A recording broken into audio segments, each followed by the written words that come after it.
Chapter 12. Which Dreamed It.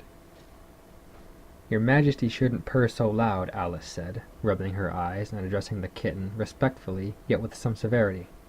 "You woke me out of, such a nice dream, and you've been along with me, Kitty, all through the looking-glass world. Did you know it, dear?"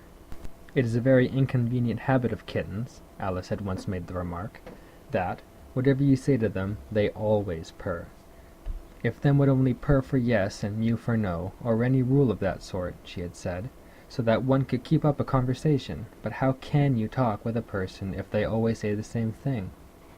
On this occasion the kitten only purred, and it was impossible to guess whether it meant yes or no. So Alice hunted among the chessmen on the table till she had found the Red Queen. Then she went down on her knees on the hearth-rug, and put the kitten and the queen to look at each other.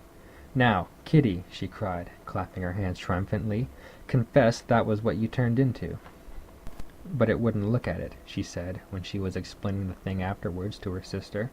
It turned away its head and pretended not to see it, but it looked a little ashamed of itself, so I think it must have been the Red Queen. "Sit up a little more stiffly, dear," Alice cried with a merry laugh, "and curtsy while you're thinking what to purr. It saves time, remember," and she caught it up and gave it one little kiss, just in honor of having been a Red Queen. "Snowdrop, my pet," she went on, looking over her shoulder at the white kitten, which was still patiently undergoing its toilet. "When will Dinah have finished with your white majesty, I wonder?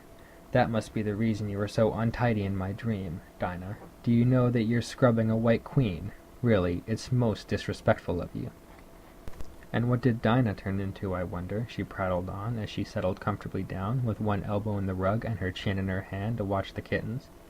"Tell me, Dinah, did you turn to Humpty Dumpty? I think you did. However, you'd better not mention it to your friends just yet, for I'm not sure.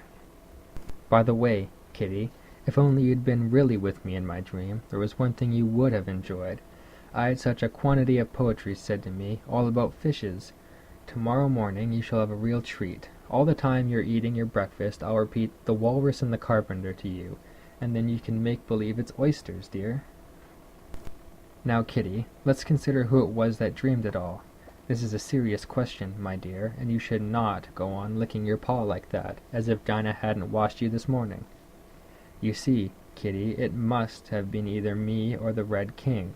He was part of my dream, of course, but then I was part of his dream, too. Was it the Red King, Kitty? You were his wife, my dear, so you ought to know. Oh, Kitty, do help to settle it.